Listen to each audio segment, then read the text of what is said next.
And welcome to Tell Me Your Story, New Paradigms for a New World. I'm Richard Dugan, your host. Hey, it's great to have you with us on this fine day at this time, listening to New Paradigms for a New World as we give you choices and knowledge of those choices to help make your dreams come true. We are here on Sundays at 7 a.m. and 7 p.m., Monday mornings at 1 a.m., Wednesday mornings at 9 a.m. for the special edition of Tell Me Your Story. Podcasts are on SoundCloud, iTunes, TuneIn Radio, Spotify, Stitcher, Player FM, Blueberry, Amazon, as well as iHeartRadio.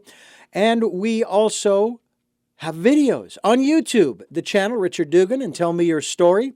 We can certainly be seen there, and you will be able to watch our interviews unfold as we move forward in time. And we hope that you will subscribe to the podcast as well as the video casts. If what we're doing resonates with you and you'd like to support us financially, we do have a PayPal account for your security as well as ours. Just type in when you're going to send to type in richard@richarddugan.com as the email address, richard@richarddugan.com. And whatever size contribution, big or small, doesn't matter. We'll take energetic support as well. We also hope that you will participate in the Decade of Perfect Vision, the 2020. Spend some time listening to that still small voice in that quiet, peaceful place, that inner life that we all have. I used to think that if I could find that one spot on the planet where nobody was and it was quiet and peaceful and all, it would be great. And then I realized that if I can find it, so can they. So I thought more about that, and then I realized, there is one place they can't go. And so you will be all by yourself. And that can be a little scary sometimes, but we need to get to know who we are. So please spend time during the Decade of Perfect Vision and beyond. Our program today, I think you are going to get a kick out of because we're talking miracles, miraculous living with Wendy Darling. And Wendy, thank you so much for joining us here on the program as we jump right into our program. Oh, it's wonderful to be here, Richard. Thank you. You know, miraculous living. This seems to be right up my alley, especially considering we talk sometimes ad nauseum about moving from survival to thrival. And that to me is really a key. It's like, granted, I'm only 61. My dad is 90, okay? If I am sick and tired of the way things are now, I can only imagine how sick and tired my dad is. 29 years older than I am. So it's very interesting that you're talking about this whole concept of miraculous healing. Let's start talking here about something that you have on your website, which, by the way, is wendydarling.com. The RQ. What is an RQ? RQ is the relationship quotient. So everything that I do when I work with people and how I live my life has everything to do with relationships. The relationship I have with myself, with others. When I work in organizations, the relationships that people cultivate and are needed within the team, within the organization. So RQ is a very important byproduct of success. So, for example, we all are familiar with IQ, which is supposedly measured intelligence. Mm-hmm. EQ is the emotional radar that is also important to cultivate as we interact with each other. But RQ then puts that together. It's what makes a difference and is critical in how we live our lives. Because as you were saying, I'm pretty sure we weren't designed to live on mountaintops, by ourselves and meditate, although those can be lovely moments. Sure. But it's all about us being together as a community. I use the larger analogy. If the good Lord had intended for each one of us, 8 billion people to live on individual separate planets, I'm pretty sure there are enough Class M planets in the universe that we could do that. What is the reality? The 8 billion of us are right here together. Yeah. And so that tells me that we're supposed to learn how to work and play and live together and create.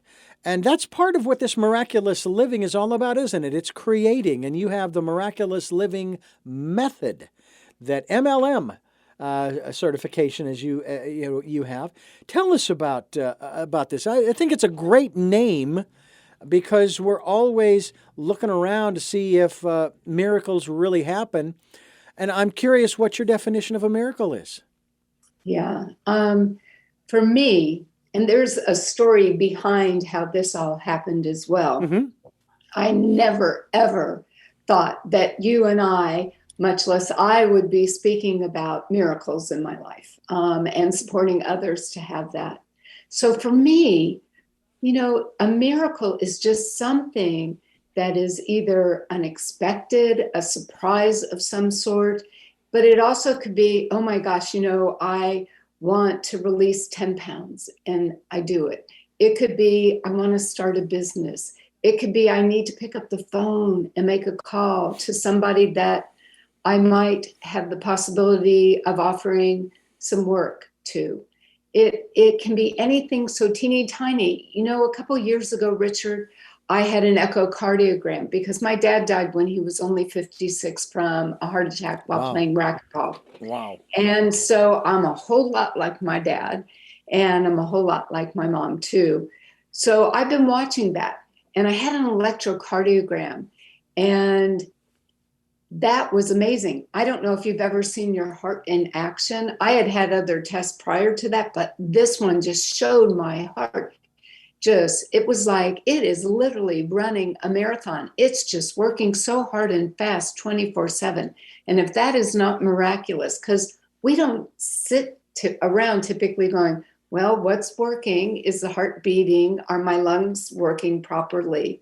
The miracle of the human body, the miracle of our existence, the miracle of opportunities that are present each and every day.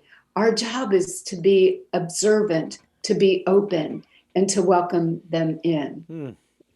Well, I was asked once by my mother if I'd ever had any supernatural experiences, and I said, well, if I did, I didn't recognize them as such. I think about Jesus and his miracles that he performed, and how at one point his disciples were saying, wow, that is really cool. Could you teach us how to do that? And he says, this? Huh. You think this is great? Hey, you guys, this is nothing. You guys are going to do greater miracles than that. And I have to tell you that the greater miracle, as I perceive it, this is what I believe, is transforming our lives. And isn't that what you're talking about? It is. It's about, okay, so each and every one of us in my belief system is created and destined for something special that you and only you can contribute. Earlier in my career, I actually named my business Thumbprints International because I believe, just like our thumbprint, there's no one else like you. You were designed for something special that you and only you can contribute. And that's part of our job assignment in life, is to figure out, first of all, what are your gifts? And a lot of times we need to talk to other people because our gifts can be so natural to us that we don't necessarily think it's anything special. And so we need to identify our gifts, our passions, our heartaches, because a lot of times it's our heartache and struggles that actually lead us more into a more purpose-filled life and contribution. And so it's our job to cultivate these gifts and skills and talents in a way that we make that special mark in life. We are talking with Wendy Darling. WendyDarling.com is the website. Miraculous Living. We're going to dive into that as we continue here on Tell Me Your Story. New paradigms for a new world. We're giving you choices and knowledge of those choices to help make your dreams come true here on the program. Wendy Darling is our guest. WendyDarling.com is the website. We will be linked to your website as well, so people can go there and find out more about the work you're doing. You, before we jump further into the miraculous living part, you have a free audio file on your website on the homepage. What is that all about? Um, it's really just to give a sense of ways that you can start positioning yourself, the ways that you can start thinking so that you can get the results that you want more easily and quickly. Mm. And so, yes, there's an audio, there's an assessment, there are different things readily available for people to have access to. Now, when you go to the page that has the RQ, the relationship quotient, is that right? IQ, intelligence yes, quotient. RQ, quotient. Relationship quotient. Yeah, yes. Okay. There are 3 groups there. Now, do you do all 3 groups, or do you choose one? Oh, the assessment. Mm-hmm. Is that what you're referring to? Yes, the assessment. Yeah. Mm-hmm. Yes, you actually look at all the groups and you rate yourself within there, because what it's doing is it's showing you kind of your natural tendency of how you relate to other people. Mm-hmm. Some people are more outgoing. Some people are more introverted. I consider myself a situational extrovert. I love people. I love being with people. I love meeting people until I don't. And I have to replenish. And so I have to have quiet to replenish. Okay. And so part of that is important because you also need to sense, that's the EQ part of how somebody else is. You know, somebody that's very outgoing and extroverted, talking to somebody that's a little bit more introverted, has to learn to dial it down a little bit, so that, you know, somebody's not overwhelmed. You don't blow them away. Right, exactly. So it's just a little something to just help you realize how you might be perceived and received by another person. Because let's face it, we want to present ourselves, to interact with people in a way that, you know, we align. And there are some really wonderful processes out there and assessments that can help you quickly identify that.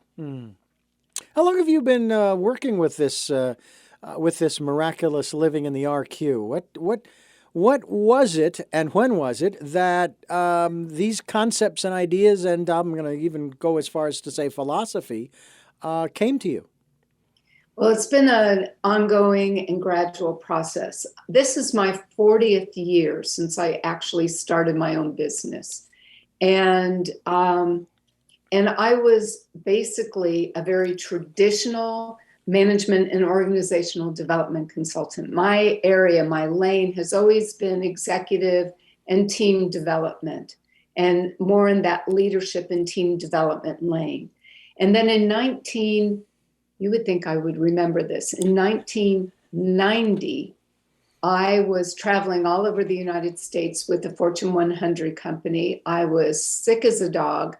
I had no business getting on an airplane and actually didn't quite get on it. What ended up happening was, as I mentioned, I was sick to my stomach.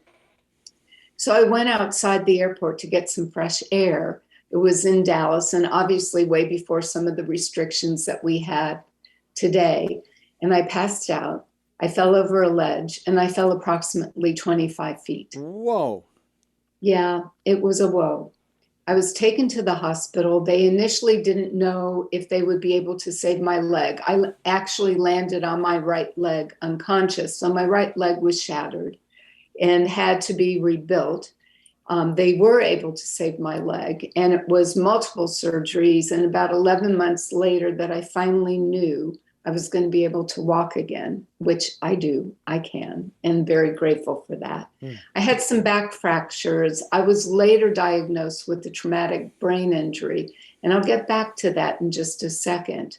But the real blow actually came it started around week 4. Well, I was still in the hospital. My former husband came, suitcases packed, saying he no longer wished to be married. And even though I take full responsibility for my portion that contributed to that decision, I think you might appreciate that the timing wasn't exactly optimal, not that it ever really is. And the real devastation came months later when we actually went to court. And my former husband, who happens to be an attorney, was awarded full custody of our son, who was only 4.5 at that time. Mm. And that's when I broke into lots of pieces. Up until that point, I was fearless. Somebody said, "Can you do this?" I'm going, "Yes, sure, no problem." Now everything felt very tentative. I felt very vulnerable.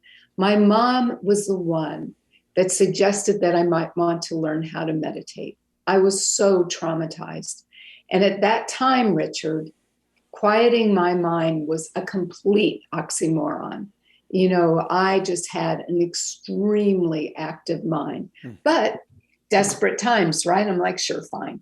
So I was living in Dallas at the time, and I found somebody who was teaching a small group of us in his home how to meditate. And I remember after, I don't know, X number of times of being together, going to him, his name was Michael. And I said, it's really interesting. Every time I feel like my mind is almost going to relax, I get this urge to sing. And he looks at me, he said, "Well, sing." And I started laughing. I said, you don't understand. I actually have people in my life who request I not do that. And he just looked at me. He probably had this similar reaction. He said, "Wendy, just see what happens." So I went back to my little place in his home, got into that space, and I allowed this melodic type of singing to come out of me. And for the first time in a very long time, not only did my mind begin to relax, but so did my body. And as I mentioned, I was living in Dallas at that time. And what they say is true. Everything is a little bit bigger. And I had a nice walk-in closet. And I was literally in the closet with all of this. And little by little, things started to develop. And I remember, again, being back at Michael's house, walking by one of the people that also was there. And out of my mouth, Richard, I'm walking past this person and they said, "You have a block around your heart." And I'm thinking, well, where did that come from? And I'm walking further down the hall, and Michael had a teenage son who was hanging out with us, who turns out to be a very intuitive, gifted person. And I hear him somewhere behind me saying to the same person, "Hey, you have a block around your heart." And honestly, in that moment, I'm like, what is happening to me? But it was a continuation and a birthing of my healing gifts, my intuitive abilities to see energy, to move it, to work with the mind in a way that strengthens the neural pathway, so it's in alignment with your deepest desires. And that has now become the miraculous living method. But it was never anything that if you would have asked me what I wanted to be when I grew up, and you said, "Come on, give me your top 50, even 100. Working in the miracle zone would never have even entered my mind. But there's also a story of how even that piece got birthed, if you're interested in hearing that. Well, absolutely. Absolutely. But I'll have to have you wait for just a moment as I remind our listeners. And we're talking with Wendy Darling, wendydarling.com. Miraculous Living is the conversation piece for today. And we're talking about miraculous living here on Tell Me Your Story, New Paradigms for a New World. We're giving you choices and knowledge of those choices here on the program. And this is something new, Miraculous Living with Wendy Darling. And we thank you so much for spending some time with us. You have a continuation, as a matter of speaking, of the story that you just shared with us. Go ahead and share that with us now. Yeah, one of my best friends, Robin Simons of Crescendo Publishing, was going to assist me in writing my first book. And Robin and I had known each other. We had met each other through a mastermind that we were in growing our businesses. And I referred one of my clients to Robin. And she said, "Well, since it's one of your clients, why don't you come to her strategy session?" And even though I knew Robin for quite some time, I'd never seen her in action. When we finished my client strategy session, I looked at Robin and said, I want you to do that with me. So we had one of these strategy sessions, and we have Post-it notes all over the place, and everything's organized. And Robin looks at me and she says, what do you think the title of this book might be? And I found myself telling her the story that I'm about to share with you right now. And I happen to have been raised Jewish. And in Judaism, you give your children a Hebrew name based on somebody who has already been deceased. And my father had passed away a year and a half prior to that at a very young age. And I really wanted to honor my father. And his Hebrew name was Nissen. And Nissen in Hebrew translates to miracle. Mm. And my former husband's grandfather had also recently passed away. And we wanted to honor him. And his name was Charles. And in Hebrew, that's Chaim. And that translates to life. And so my son's Hebrew name is Nissen Chaim, which translates to the miracle of life. Mm. And if you've ever had a child or have held a newborn baby, I remember when I held my son Adam for the very first time. And even though intellectually I knew how this happened, and it even had biology classes and all of that, I'm looking at this being and I'm like, how the heck did this happen? And so so my first book was titled The Miracle That Is Your Life. And I ended up changing my business name to the Miraculous Living Institute. And what I first of all loved about it was honoring my father. It was also honoring my son. And at some point, Richard, I also felt that this was the path that guided me into this place of working with people to go from maybe miserable to memorable to miraculous. Mm.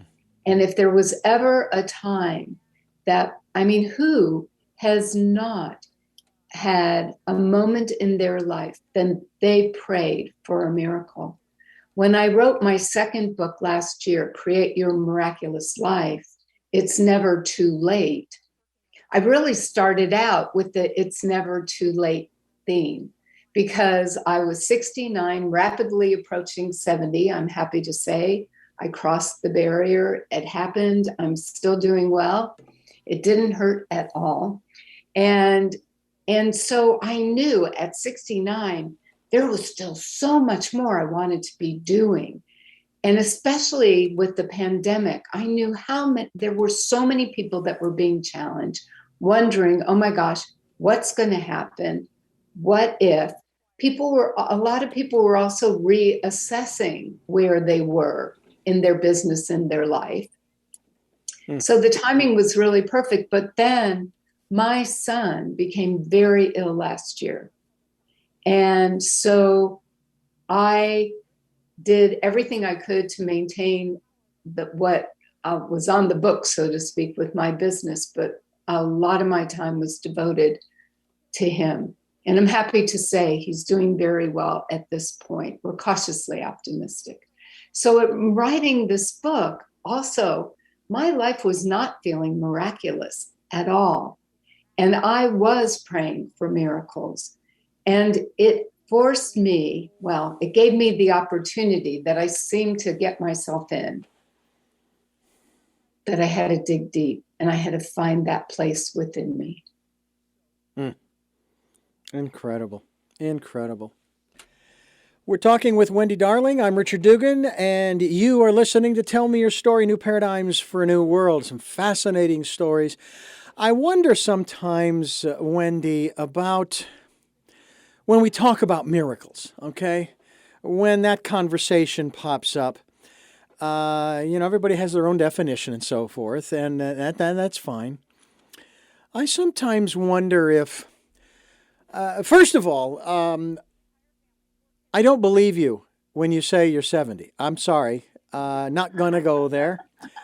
I don't believe you, but I'm not going to argue with you about it. So, and I also know That's better, okay. you I'm know. in denial too. It's all right. Tell me about some of the miracles that have happened in your life as you have gone down this path.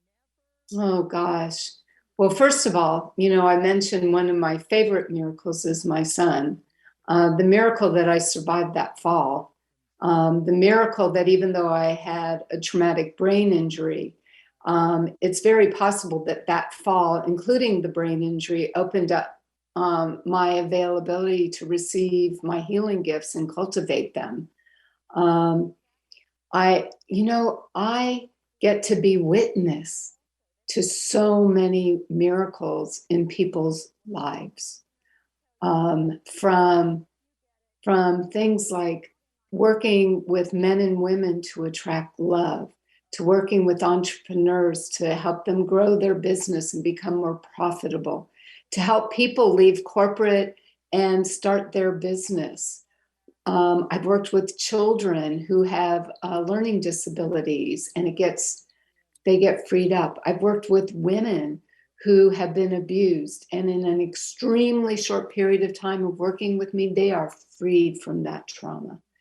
And so, in that sense, it's not just about me, it's about the lives that I'm blessed to be a part of. Because I believe my purpose is helping people fulfill theirs.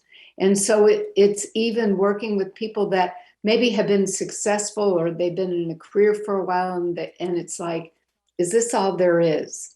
And feeling that there's something else for them and helping them discover what that is.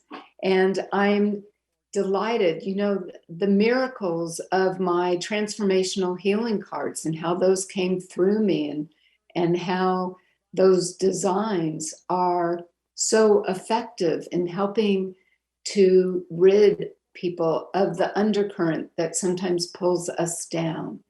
And so I could probably just keep going and going and going. A few weeks ago, my mom has dementia, and she's in a facility.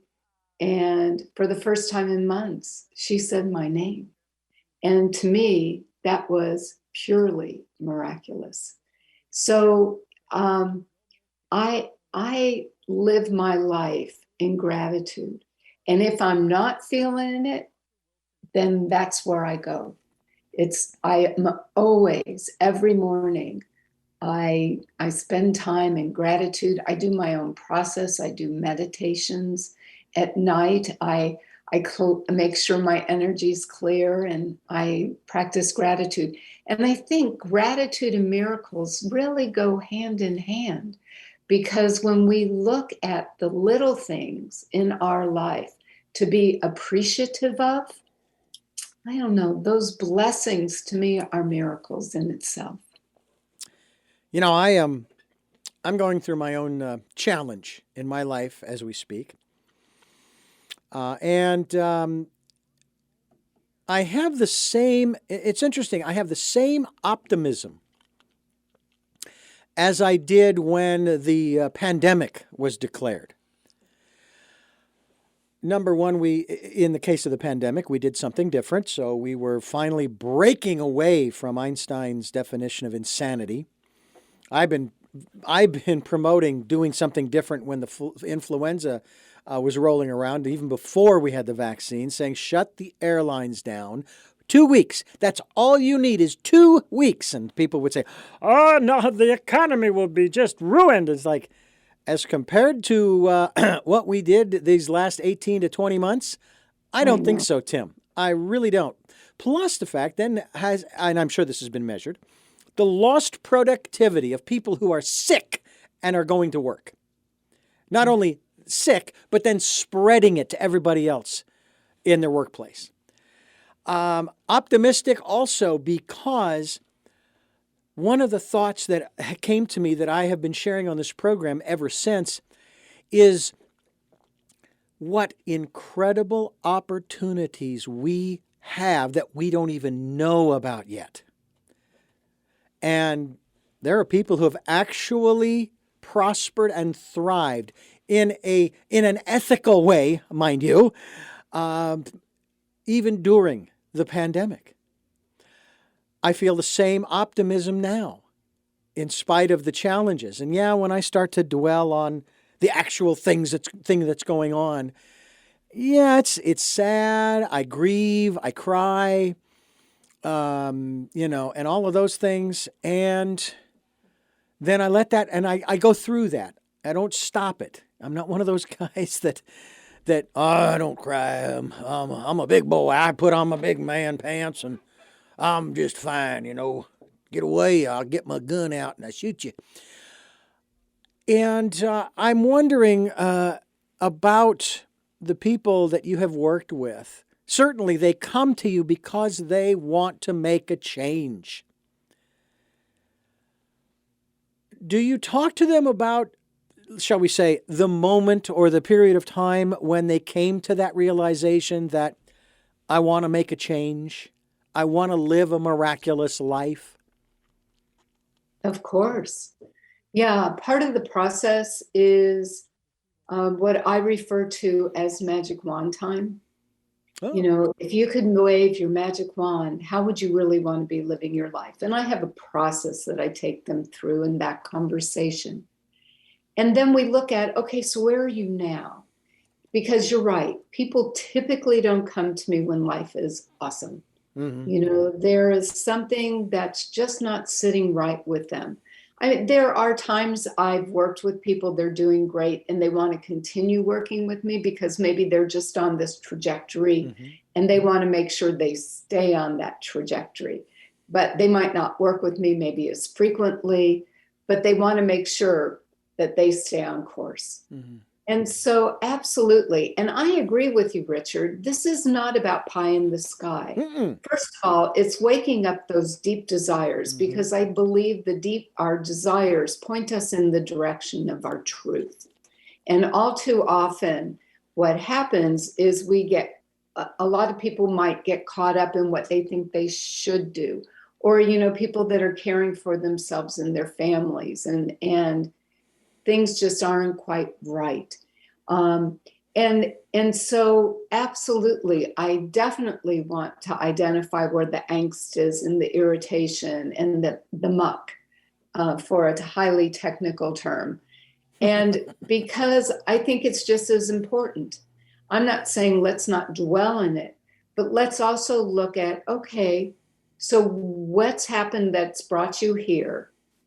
And let's now look forward, because my process is we don't have to keep looking in the past to find what's not working, what limiting belief, a lot of it's pointed forward, because the process takes care of the undercurrent of the issues in your tissues, so to speak, that have been creating interference, preventing you from moving forward and closing that gap from where you are to where you want to be. So I agree. You have to deal with it. I don't want to give the impression that I'm just Mary Poppins kind of girl and I go through life just happy, happy, happy. And I'm content most of the time, but I am no different than the next person. That I get hurt. I feel, I'm very sensitive, so I feel a lot of things. And I think it's important when you feel frustration. It's like, okay, because there's something inside of you that's saying something's not right. What do we need to do to shift and make it different?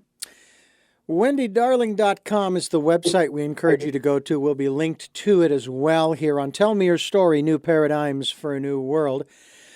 I would like to talk to you now, Wendy Darling, about not only miraculous living, but what are the initial steps? A person comes to you, whatever their state is, and they want to move forward, whether they're doing great and they want to move forward even more, or they're not doing so great and then they want to move forward.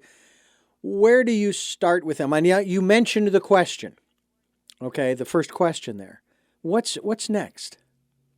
Yeah, so first of all, we design your future, where I really like to wake up.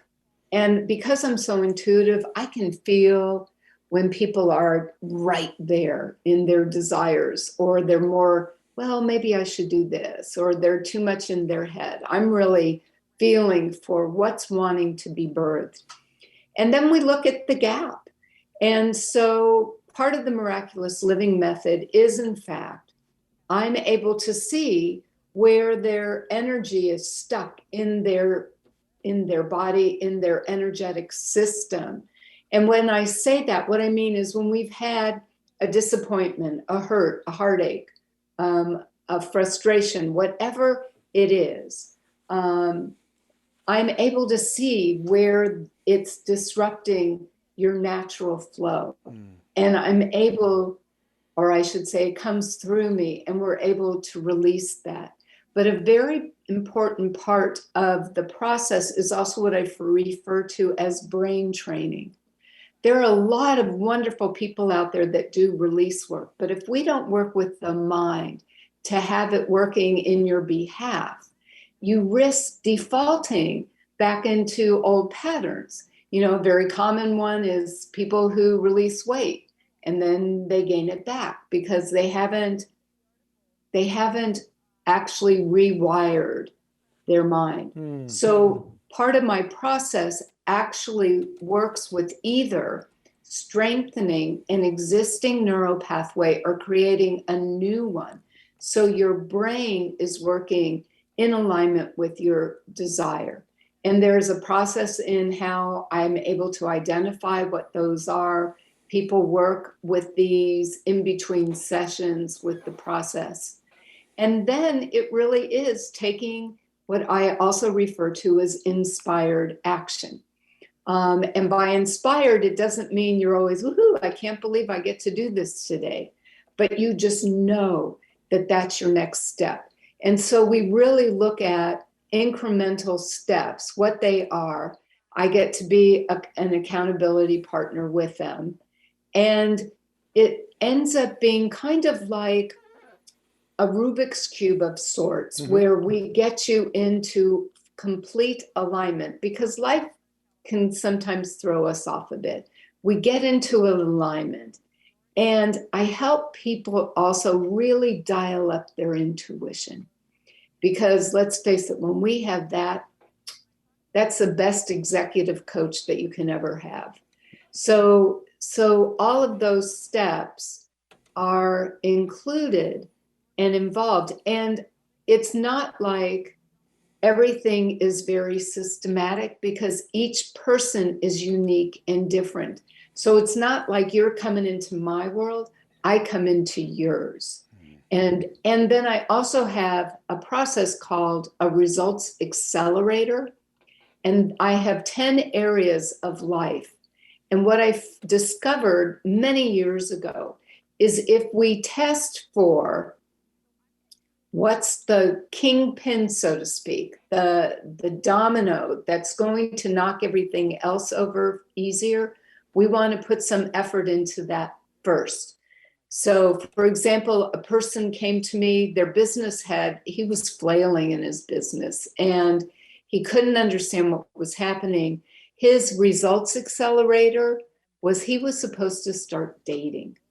And I want you to know that me, the person, would never have suggested that. I would have said, listen, let's get you up and running. Let's get your confidence up a bit. And sure, and he was hesitant. I said, well, let's just trust the process.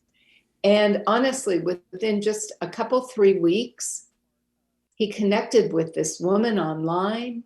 He was in Costa Rica. She was in Brazil. Shortly after that, he gets this huge contract.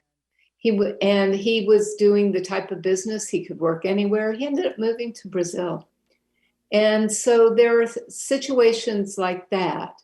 You know, somebody that came to me to release weight, and because their friend had released 60 pounds working with me in a relatively short period of time. Her entry point was her career. She didn't like that. She said, I didn't come to you to talk about my career. And again, I said, let's let's trust the process. Turns out she was very unhappy, and helped her with a resume in 3 weeks, new job, right? I mean, it happened that fast. Guess what happened when she started working in a new job?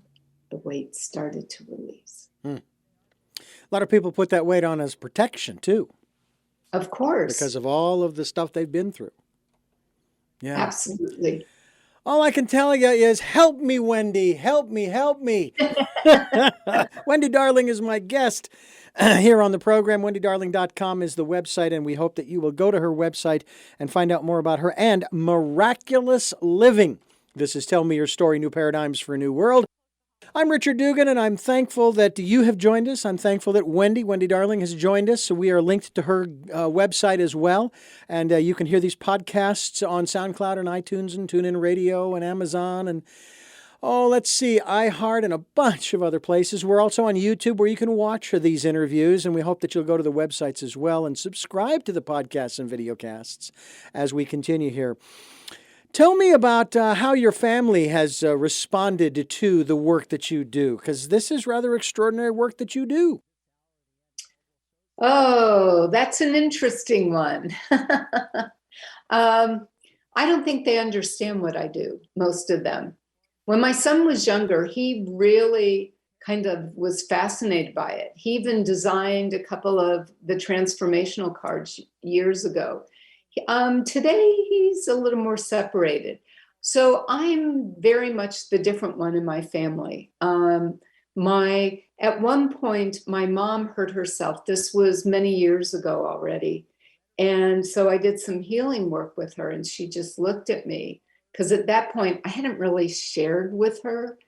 And she went, oh my gosh, all three of my daughters are healers. Because I do what I do. My youngest sister is a doctor, so a traditional person, and my middle sister is a rolfer. And so, for three girls coming from a very traditional background, we all have have had interesting careers. So yeah, I'm definitely the different one. Yeah. And, I think that has even been part of my journey, is being okay to be different. Because who the heck doesn't feel different at some time? And my examples and my stories are a little bit more extreme than many people. But I like to share that, because if you're feeling different about something, if you're feeling shy about something, when I do my sound healing, which is part of a 3-part process with the Miraculous Living method, I still can get shy. Even today, and there's every now and then there's that little girl that's going, what are you doing? And it's a split second, and I'm like, whatever. And so I just accept the fact that my family thinks I'm different. Well, I have to say that my family thinks the same thing of me. I'm different. I still remember, and thank God it didn't shut me down, but I still remember as a kid walking up to my mother and her sister. They were having a conversation. And I started talking. And now we're talking about a kid in his maybe, 7, 8 years old, maybe. And my aunt turned to me and said, Richard, do you not see that your mother and I are having a conversation? And of course, I walked away. And I remember it. I wasn't traumatized by it. I was just being told, when adults are talking with each other, don't come up and try and interrupt. Mm-hmm. So over the years, I've learned that you want to let people speak, and you'll get your turn. You will get your turn. Mm-hmm. And that's the beautiful thing about this program, is that we have people on here who have so many different and diverse, I'm going to say, modalities for healing, for helping, for transforming lives. And yours is just one of many. How did you develop these techniques? I mean, it sounds to me more along the lines of, your intuition guided you into these techniques rather than reading it from textbooks or taking a college course. I can go learn chiropractic. I go to college, I can learn chiropractic, or Ralphing or massage therapy, Those you don't, they say you don't want to do those with intuition, but I'm guessing that's how you were guided, and some might even say, okay, intuition, and maybe it was channeled. Yes. As I mentioned, it was a gradual process. Yeah. First of all, I do have degrees, and I am by certain standards, highly educated. I did not go to school with what I'm doing. However, some of my skill base helped me structure things, organize things, and even, because I used to create, and on occasion still do, create training organizations. Well, I started in the 90s also creating personal growth programs. So I was able to blend my worlds very easily and nicely. And I think it actually has served me that I do come from a traditional background, because I'm pretty grounded, I'm fairly realistic, and yet I do some things that can really make results happen so much easier and faster. And we are at a critical, pivotal time in our world that we need everybody stepping up and stepping out even more. And so if I can play a part in helping to facilitate change for the positive, then I'm beyond grateful. I have been through a number of different programs. Going back to the 80s, I went through a personal growth program called LifeSpring, which was an outgrowth of EST. Yes. In Phoenix, Arizona, the founder, George Adair, had a program called Omega Vector, and it transformed into Delta Vector. His main focus was the 0 point with, I believe it was Teilhard de Chardin, and many other teachers. And I have just found it fascinating. Is there one particular philosophy that you personally adhere to, or is it, in my instance, I refer to myself as a metaphysician, okay? And I love the Baha'i phrase, if you accept one of the messengers of God, you accept them all. If you reject one of the messengers of God, you reject them all. Where are you coming from that philosophical perspective? I think what comes to mind is what I ended up writing my graduate school thesis on, or whatever that test was that I took so many years ago that I don't even remember what it's called. And I ended up writing about do what works. And even back then, because they wanted me to proclaim my philosophy of psychology. And I was not able to say, I'm a this. Because even way back then, I was recognizing that people that come to us are unique with their own unique experiences and their own unique needs. And my job has always been to come into their world and figure out what to do.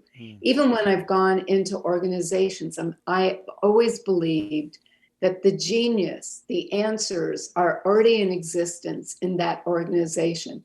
My job has always been, I'm a very curious person, to ask questions, to pull it out and work with it so that they find their solutions.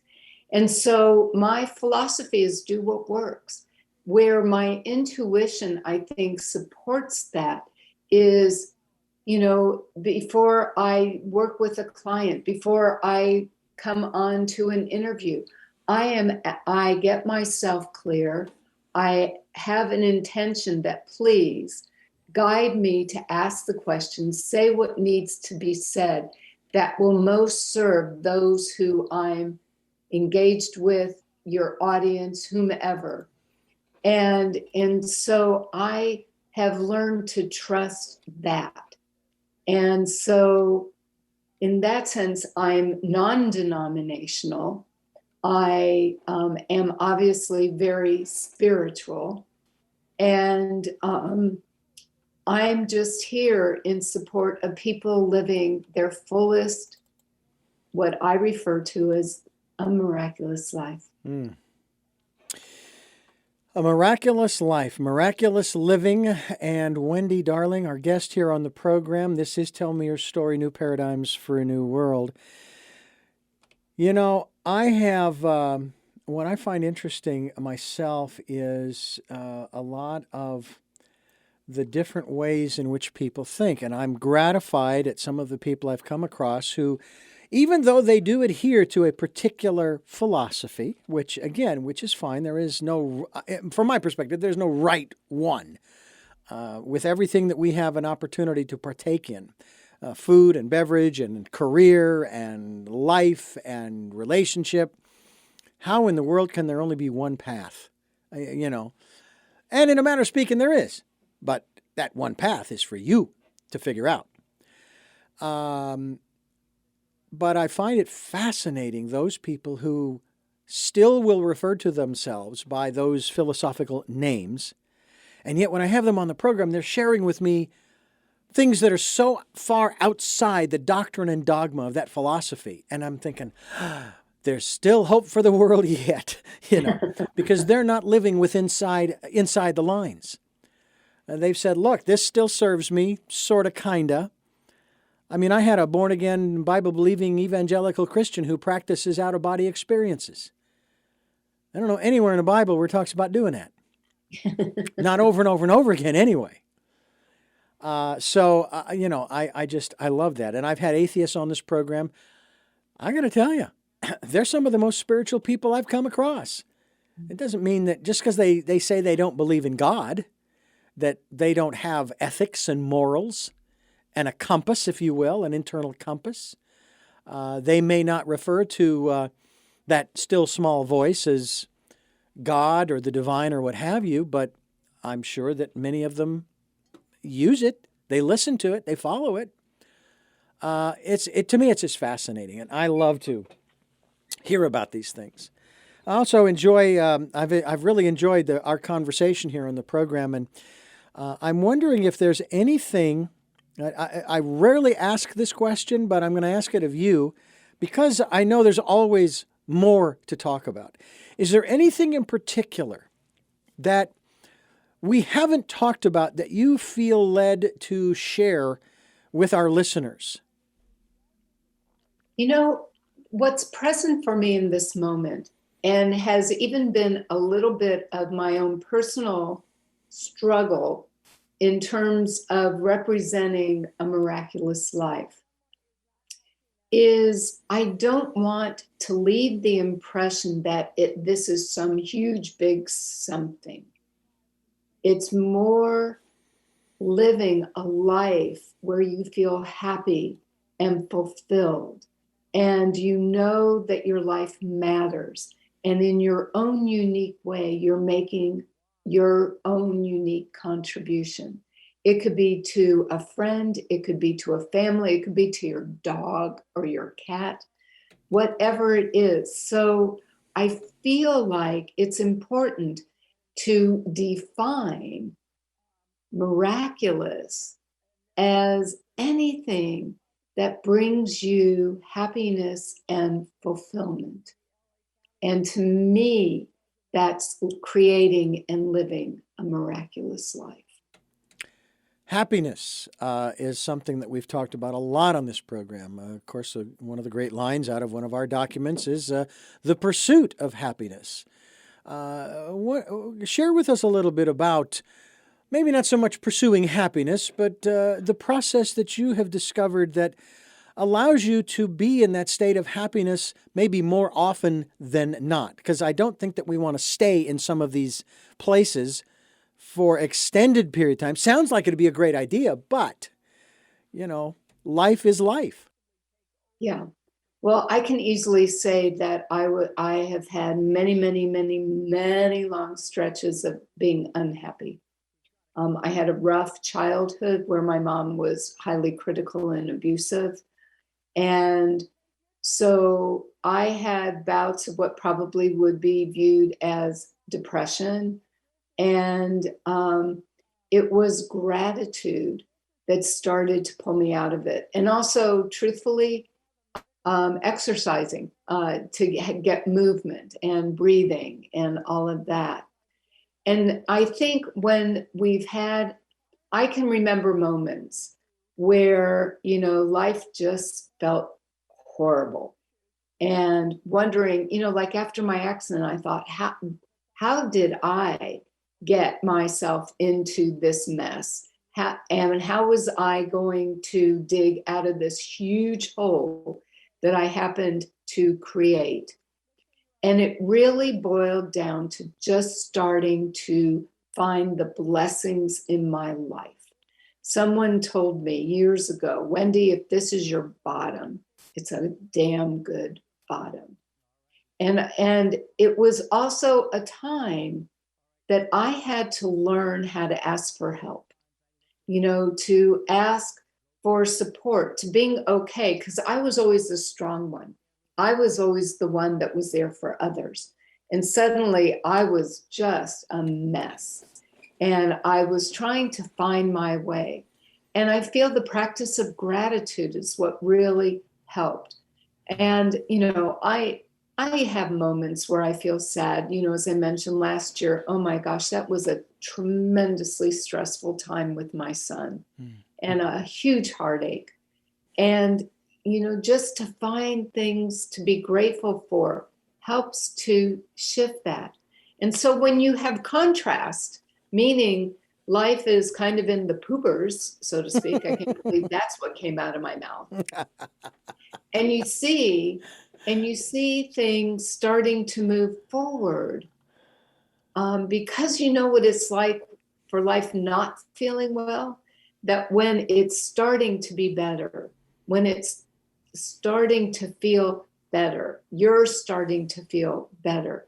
I think there's just a greater appreciation. I think that's probably one of the many reasons I'm so good at what I do, in part is because I've had so many life lessons along the way that I have, first of all, I have experience, but also I have such compassion for people and what they're going through, because so many people beat themselves up when they're down. And it's like, whoa, let's look at this differently.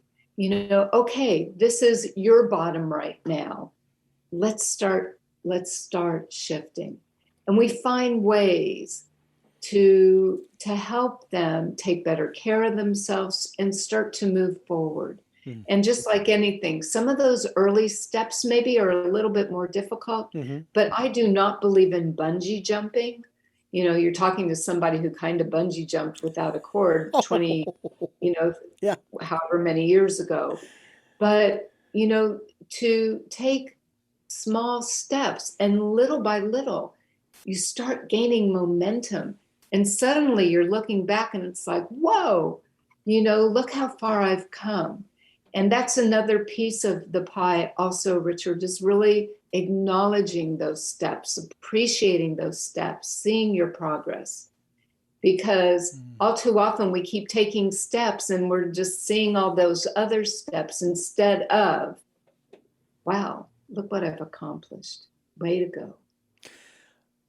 Along with gratitude, I would love for you to talk about the aspect of forgiveness. I went through 4 phases starting in 2015 actually. And I stand corrected. Yeah, well, it was 2015 June and the campaign for president started and all this stuff. I got sucked in September of 2016. And it took me 6 months to get unsucked. And I went through 4 phases. The first one was the hardest. Thank you, teacher, for teaching me how not to be. The second was, I forgive you, but more importantly, I forgive myself for allowing myself to be drawn into this quagmire. It has been said that forgiveness actually does more for the one asking for forgiveness, or let me rephrase that, forgiving oneself does more than forgiving someone else, which is still a good thing to do, don't get me wrong. Your thoughts? Yeah, I think forgiveness is a tricky one in a lot of ways, and it's a process. It's not like a one time and it's done. Mm-hmm. And so I think it depends on the circumstances. It depends on your awareness. It depends on the process that you're using for forgiveness. And so for that reason, it can be like a layer like artichokes, or an onion. And so you get to a certain place, but then you find, there's still more to forgive.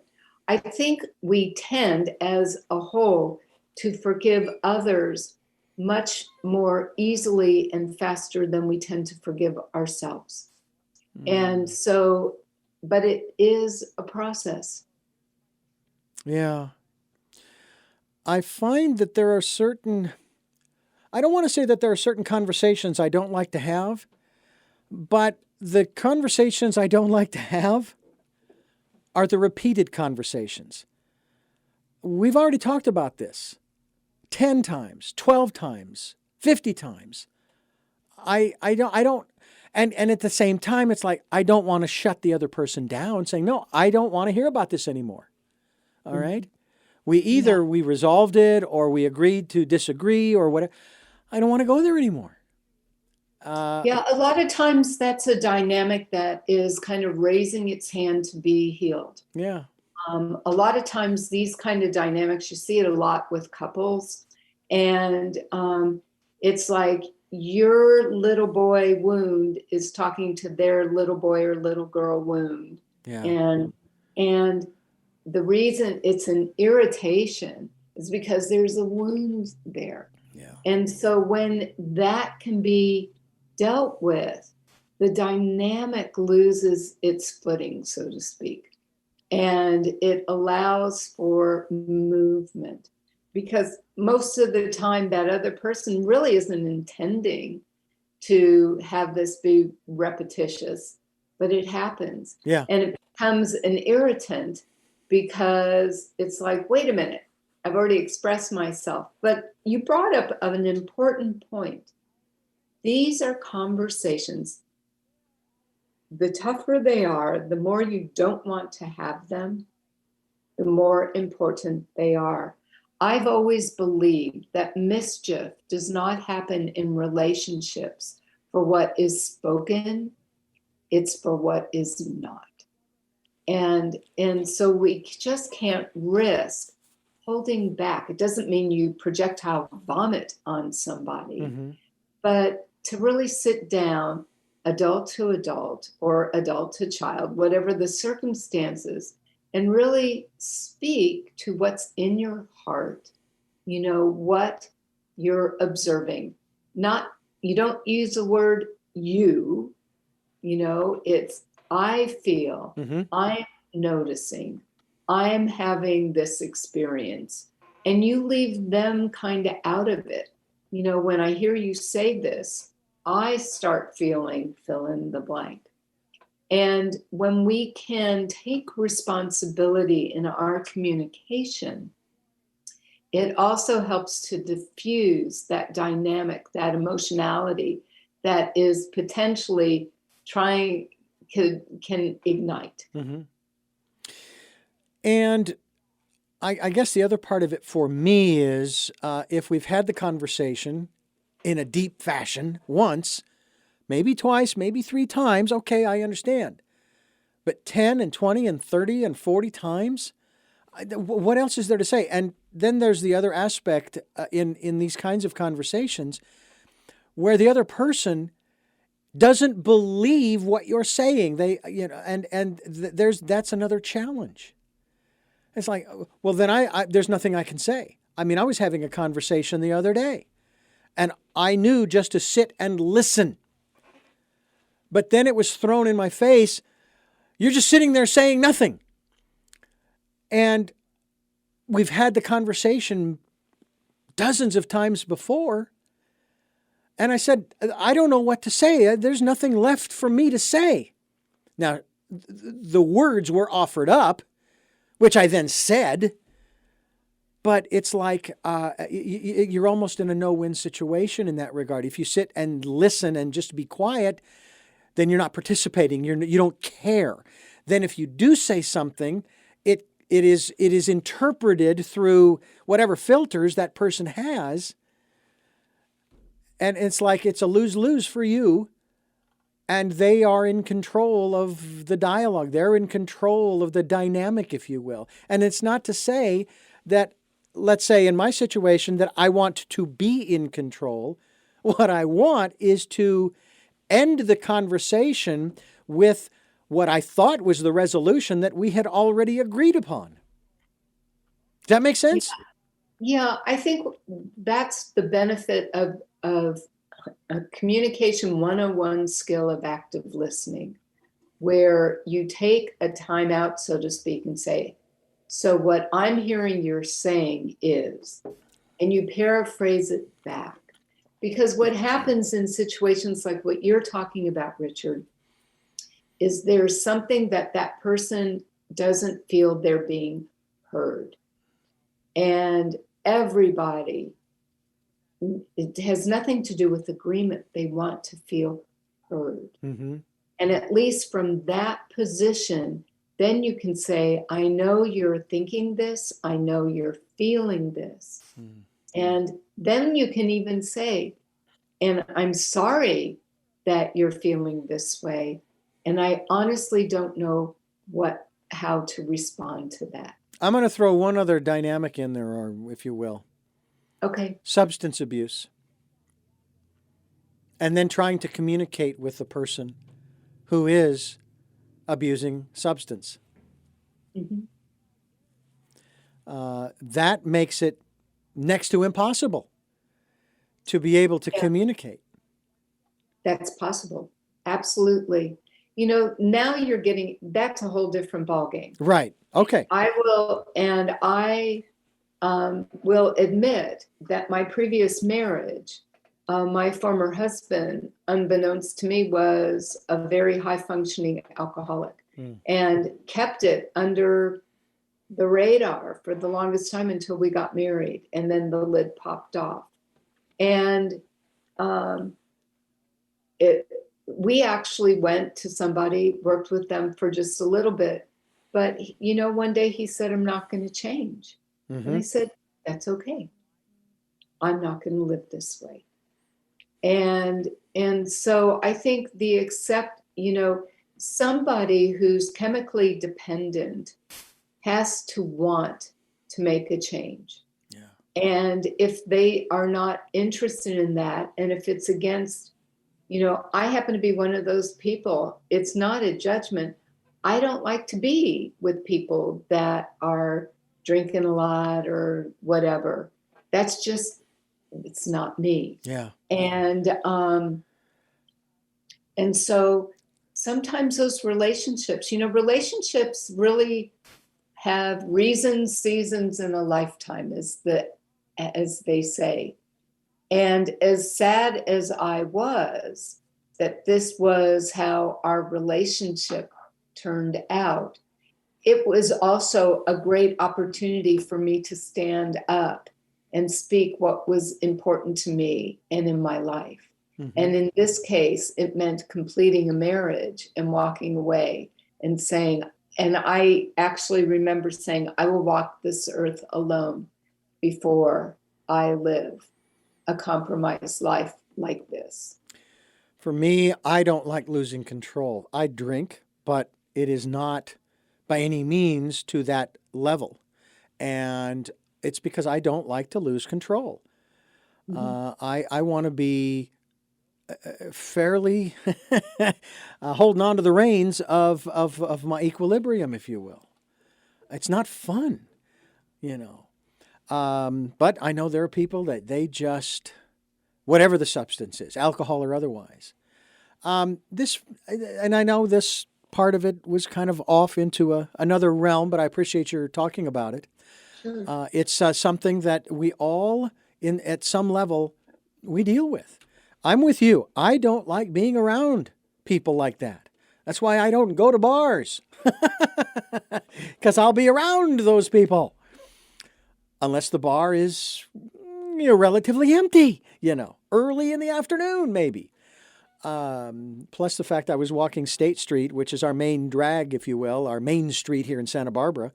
And I was walking past some of these, the bar restaurants, and man, they were loud. That's another thing. I work in this business, and one of the things I promised myself I would never wear headphones and crank up the volume, because I knew too many of my peers who had hearing problems.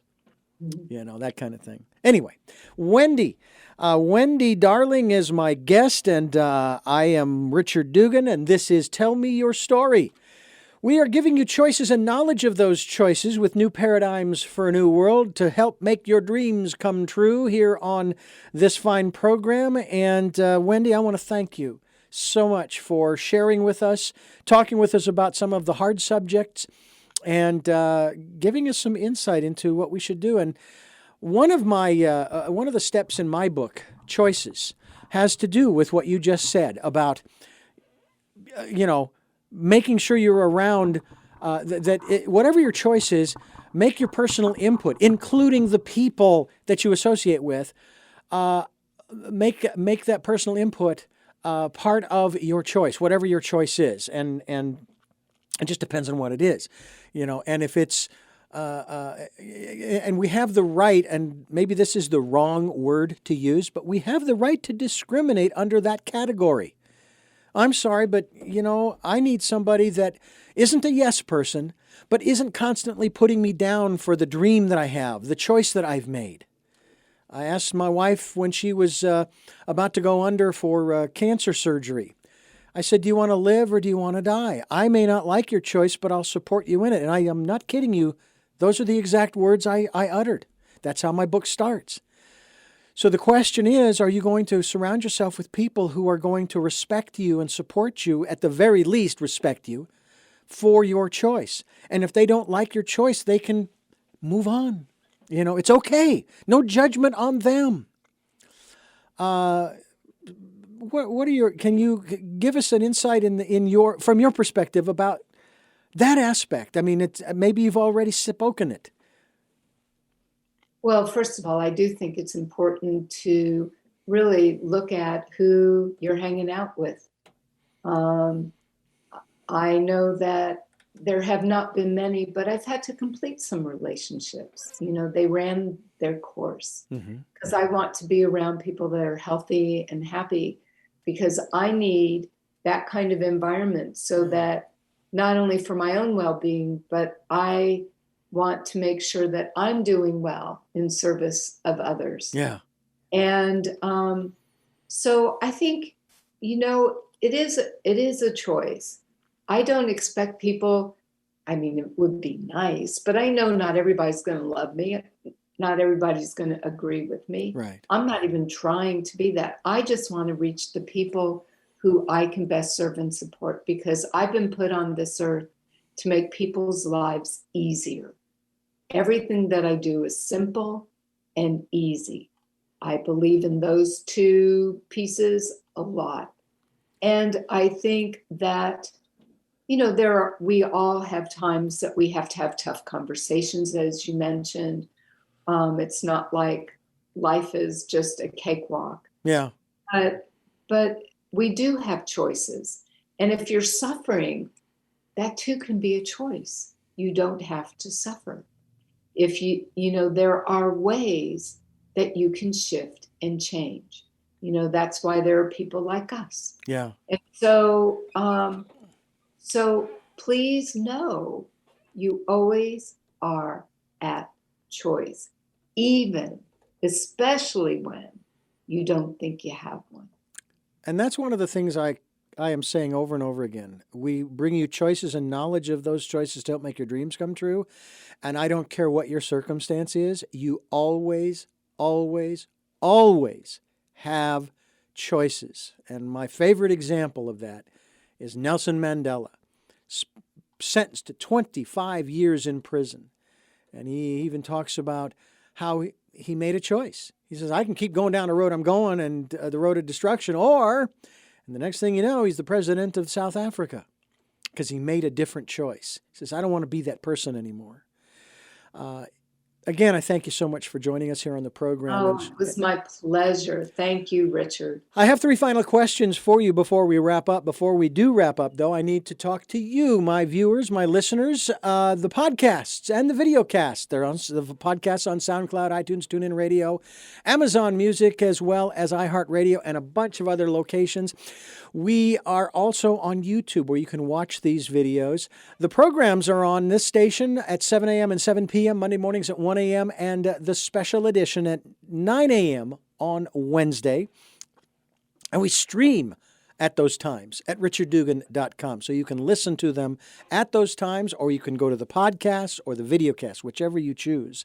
If you can support us through PayPal, thank you, thank you, thank you. We'd greatly appreciate. Just put in, when you're sending, the email address, richard@richarddugan.com. That's all you have to do, and we have that for your security as well as ours. And definitely participate in the Decade of Perfect Vision and spend that time with that still small voice, your intuition. As we wrap this program up, my first of three questions that I ask all of my guests, you may have addressed them to some degree during the program, but I like to ask them directly. The first is, who is Wendy Darling? Oh, gosh. I'll just say very simply, she is a woman with a huge heart and wants people to be living happy, healthy, and miraculous lives. What is it that you hope to or want to achieve through the work that you're doing now? I think I just said it. I want people to, be obviously healthy and happy, wealthy, but also making their special contribution in life. I believe that when we all pull together and contribute in our own special way, that's when we can have heaven on earth. And finally, what is your life's purpose? My life's purpose is assisting others to be living theirs, what I refer to as fulfilling their divine destiny. Again, thank you so much for joining us. And I thank you for joining us, for listening and watching. Tell me your story. New paradigms for a new world, giving you choices and knowledge of those choices to help make your dreams come true. Again, the website is wendydarling.com. We'll be linked to her website as well. And it's miraculous living that we're going to shoot for, folks. So be part of that whole change and transformation. Until our next broadcast, podcast, videocast, love to lol.